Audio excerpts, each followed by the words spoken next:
नमस्कार दोस्तों, गुरुकुल में आपका स्वागत है। आज हम लोग कक्षा 9वीं की हिंदी बुक क्षितिज से ललदयत के वाक्य पाठ को बड़े ही आसान तरीके से भावार्थ सहित समझते हुए पढ़ेंगे।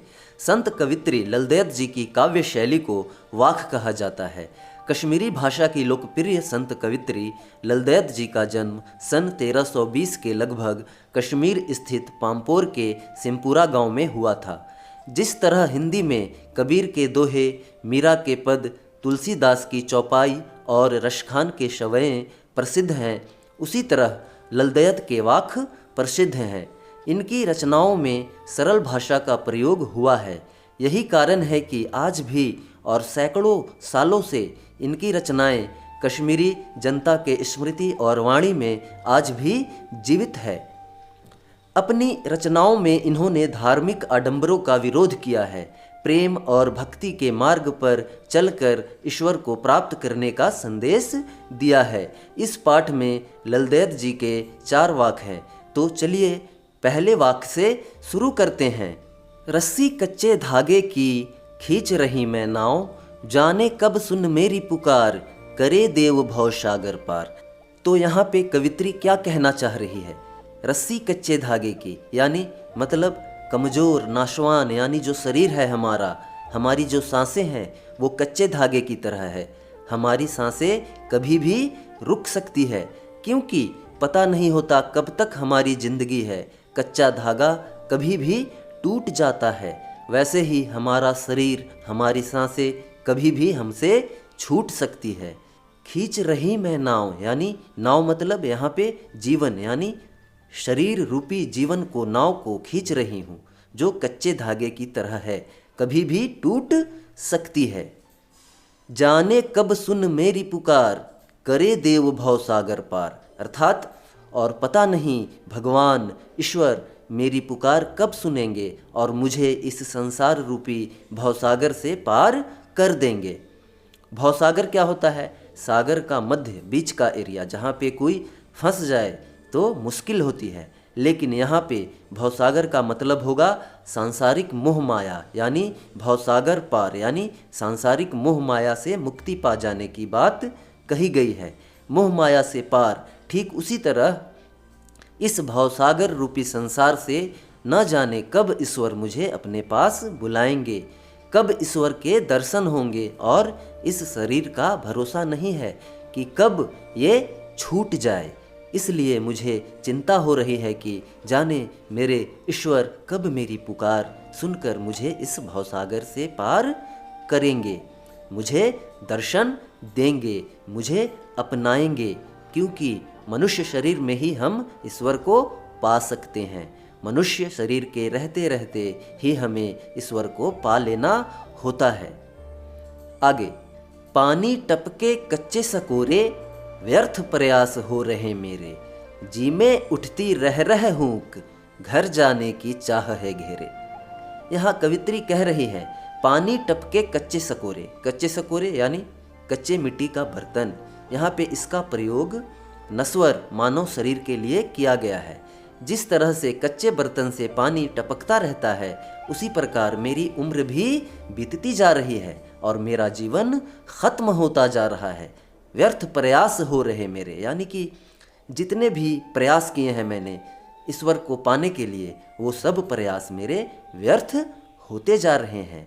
जी में उठती रह रह हूक, मतलब कि मेरे मन में बार बार रह रह कर यह वेदना जागृत हो जाती है कि कब मैं अपने प्रभु से मिलूंगी, कब मुझे वो दर्शन देंगे।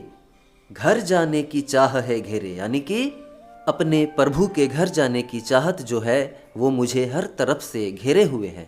हर वक्त मुझे यही लगता है कि कब मेरे प्रभु मुझे अपने घर पर बुलाएंगे, यानी कि वो चाहती है कि ईश्वर उसे अपना ले, और ये बार बार उसके मन में वेदना होती रहती है कि जाने कब वो बुलाएंगे, कब वो मेरी पुकार सुनेंगे। इसकी व्याख्या इस तरह से लिख सकते हैं। प्रस्तुत वाक्य में कवित्री ललदयत जी ने कहा है कि प्रभु से मिलने की आस में मैं अपने जीवन रूपी नाव को सांसों की डोरी के सहारे आगे बढ़ा रही हूँ। प्रभु न जाने कब मेरी पुकार सुनेंगे और मुझे इस संसार रूपी भवसागर से पार करेंगे। मिट्टी से बने इस शरीर रूपी कच्चे सकोरे से निरंतर पानी टपक रहा है, यानी एक एक दिन करके उम्र घटते जा रही है। प्रभु से मिलने के लिए किए गए अब तक के सारे प्रयास व्यर्थ हो चुके हैं। मेरी आत्मा परमात्मा से मिलने को व्याकुल हो रही है। वह ईश्वर से मिलने या उसके सानिध्य में जाने की तीव्र चाह से घिरी हुई है। दूसरे वाक्य में कवित्री कह रही है, खा खा कर कुछ पाएगा नहीं, न खाकर बनेगा अहंकारी। सम खा तभी होगा संभावी, खुलेगी सांकल बंद द्वार की। खा खा कर कुछ पाएगा नहीं, मतलब यहाँ पे खा खा कर का संबंध केवल भोजन करने या केवल खाना खाने से नहीं है। यहाँ पे कवित्री का कहना है कि भौतिक सुख सुविधाओं में डूब जाने से, अननेसेसरी कंफर्ट एंड कन्वीनियंस, यानी कि भौतिक सुख सुविधाओं के पीछे भागना है।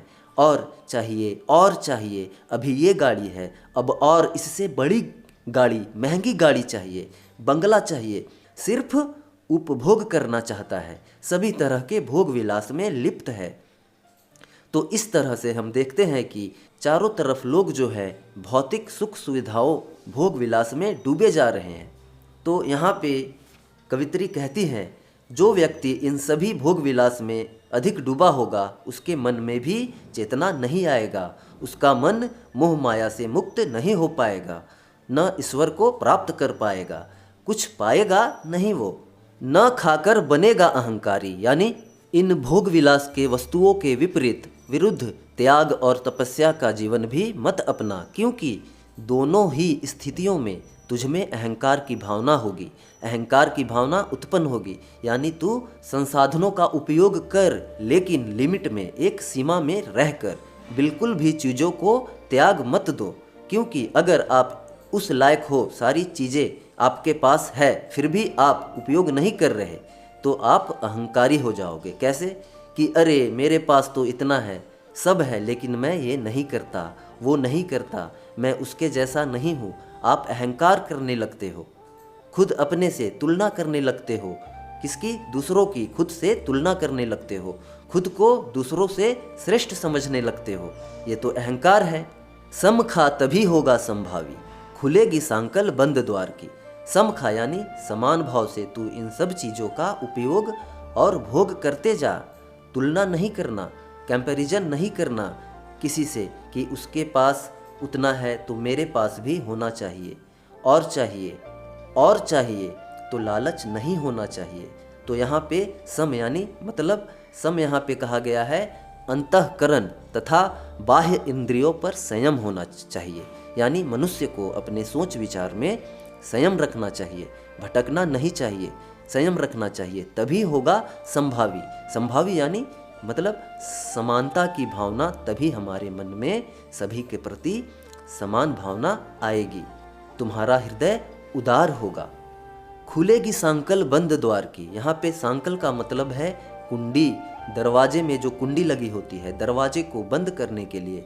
तो यहाँ पे खुलेगी सांकल बंद द्वार की, यानी जब हम सभी के प्रति समान भाव रखेंगे तभी तो हमारे मन की, हमारे हृदय के अंदर जो सांकल कुंडी लगी हुई है कि किसी के साथ उदार भाव नहीं रखते हम, लालच हमें घेरे हुए है, तो ये सारी कुंडियाँ खुल जाएगी और हमारे हृदय का द्वार, दरवाज़ा खुल जाएगा। सभी को हम समान भाव से अपना पाएंगे और तभी हमें भगवान अपनाएंगे, हमें भगवान के दर्शन होंगे। इस वाक्य की व्याख्या हम इस तरह से करेंगे कि प्रस्तुत वाक्य में कवित्री ललदयत जी ने हृदय को उदार, अहंकार मुक्त एवं समानता के भाव से परिपूर्ण बनाने यानी समान भाव रखने का संदेश देते हुए कहा है कि केवल और केवल भोग विलास में लगे रहने से कुछ प्राप्त नहीं हो सकता। इससे व्यक्ति स्वार्थी बन जाता है। यदि भोग का सर्वथा त्याग कर दिया जाए तो मन में त्यागी होने का अहंकार पैदा हो जाता है। यह स्थिति और भी भयानक होती है क्योंकि अहंकार विनाश का कारण है। इसलिए कवित्री ने बीच का रास्ता सुझाते हुए कहा है कि हमें भोग करना चाहिए किंतु न के बराबर, और त्याग भी अवश्य करना चाहिए किंतु सीमा में रहकर। मतलब यह है कि हमें त्याग पूर्वक भोग करना चाहिए, अर्थात भोग और त्याग के बीच समानता रखनी चाहिए। इस समानता के कारण हमारे अंदर संभाव उत्पन्न होगा, जिससे हमारे हृदय में उदारता आएगी।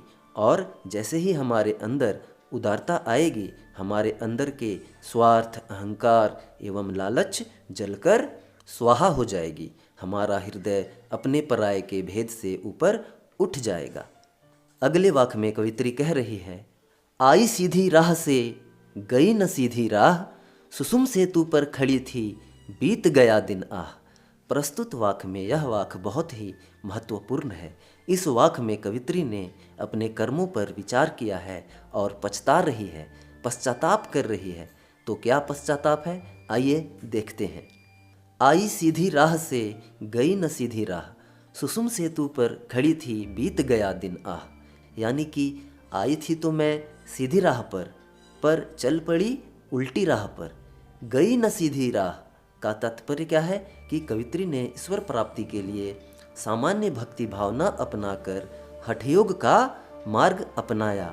और जो हठयोगी होते हैं वो सुषुम्ना सेतु यानी सुषुम्ना नाड़ी, जो हमारे नाकों के मध्य भाग में ब्रह्मरंध्र में स्थित होती है।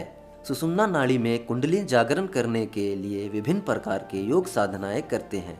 तो कह रही है कि सामान्य भक्ति मार्ग न अपनाकर हठयोग का मार्ग अपनाया और जीवन भर कुंडलिनी जागरण में लगी रही, किंतु असफल रही, सफलता प्राप्त नहीं हुई, ईश्वर से मुलाकात नहीं हुई, ईश्वर से मिलना नहीं हो पाया। बीत गया दिन आह। अब यहाँ पे दिन क्या है कि जीवन रूपी दिन समाप्त हो गए हैं, समय बीत गया है और मेरा शरीर छूट गया। भक्ति के मार्ग पर न चलकर हठयोग के द्वारा प्रभु को पाने की कोशिश करते हुए मेरा जो ये टाइम था, ये दिन था संसार में रहने का, वो खत्म हो गया और अब मेरा शरीर छूट गया। जेब टटोली कौड़ी न पाई, माझी को दूं क्या उतराई। और जब अब मैंने अपनी जेब टटोली तो मेरे पास कुछ भी नहीं था, ना ही भक्ति रूपी कमाई थी, ना ही कोई मेरे पास कोई इस तरह के सदकर्म किए हुए थे, न अच्छे काम किए हुए थे जो मैं ईश्वर को दिखाकर भवसागर को पार कर लेती। पर अब मैं क्या करूं? ना तो अब मेरे पास वो शरीर है और ना ही अब मैं इस तरह के कोई काम कर सकती हूँ जिसे मैं अपने प्रभु को दिखा सकूं। माझी को दूं क्या उतराई। माझी यानी नाविक, यहाँ पे ईश्वर से तात्पर्य है, यानी ईश्वर को मैं क्या दूं इस भवसागर से पार लगाने के बदले। मतलब कि अब अपने गुरु को या ईश्वर को मैं क्या मुंह दिखाऊं, क्या दूं, क्या सदकर्म किए हैं जो मैं कहकर उनको ये भवसागर पार कर सकूं। ना मैंने भक्ति की, ना सदकर्म किए, तो शरीर के रहते रहते ये सब कर लेना है। ये सीधी राह हमें अपना लेनी है जो प्रभु ने हमें दिखाकर भेजा है।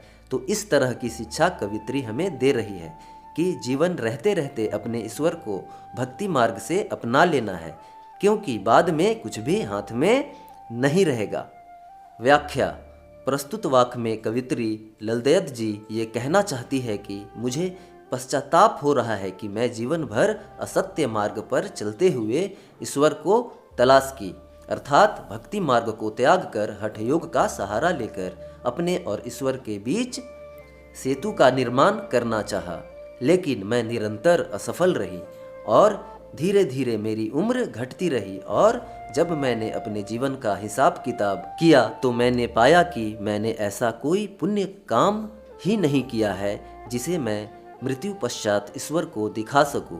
मैंने तो पूरा जीवन हठयोग में व्यतीत कर दिया। यदि मेरे जीवन का माझी रूपी ईश्वर मुझसे उतराई के रूप में मेरा पुण्य कर्म मांगेंगे तो मैं उसे क्या दूंगी। इस बात का इन्हें बेहद अफसोस है, क्योंकि जो समय एक बार बीत जाता है वह दोबारा लौटकर नहीं आता। कहते भी हैं, अब पछताए होत क्या जब चिड़ियाँ चुग गई खेत। चौथे वाक्य में कवित्री क्या कह रही है? थल थल में बसता है शिव ही, भेद न कर क्या हिंदू मुसलमान। ज्ञानी है तो स्वयं को जान, वही है साहिब से पहचान। थल थल यानी कण कण, हर जगह वही ईश्वर बसता है। शिव मतलब ईश्वर के लिए है, तो हर एक जगह ईश्वर का वास है। भेद न कर क्या हिंदू मुसलमान, तो हमें भेदभाव नहीं करना चाहिए कि ये हिंदू है, ये मुसलमान है। सबके अंदर ईश्वर एक ही है। ज्ञानी है तो स्वयं को जान। अगर तू इतना ज्ञानी है तो स्वयं को जान, अपने आप को जानो, अपनी आत्मा को पहचानो। यही है साहिब से पहचान, और यही ईश्वर से मिलने का एकमात्र साधन है कि अपने आप को हम जानकर ही अपने प्रभु से मिल पाएंगे। आत्मज्ञान होने पर ही हम अपने प्रभु से मिल पाते हैं। इसलिए यदि हम ज्ञानी हैं तो अपने आप को हमें जानना चाहिए। हिंदू मुस्लिम का भेदभाव नहीं करना चाहिए, क्योंकि ईश्वर हर जगह मौजूद है। सबके हृदय में एक ही ईश्वर है। इसकी व्याख्या में कैसे लिखेंगे? प्रस्तुत वाक्य में ललदैत जी ने ईश्वर को सर्वव्यापी कहते हुए समस्त चराचर में उनका वास बताया है। ललदैत जी के अनुसार सृष्टि के कण कण में प्रभु का वास है और वे हम सबके अंदर हैं। अतः हमें जाति, धर्म, अमीर गरीब, ऊंच नीच या हिंदू मुसलमान जैसे भेदभाव नहीं करना चाहिए। वे कहती हैं कि जिसे आत्मा का ज्ञान हो गया उसे परमात्मा का ज्ञान स्वतः हो जाता है। उनके अनुसार आत्मज्ञानी परमात्मा से साक्षात्कार कर लेता है। आत्मा में ही परमात्मा का वास है। अतः स्वयं को जानना ही ईश्वर को जानना है। आई होप, उम्मीद करता हूँ आपको अच्छे से समझा पाया हूँ। अगर हाँ तो लाइक, शेयर, कमेंट। मिलते हैं अगले वीडियो में। जय हिंद, वंदे मातरम।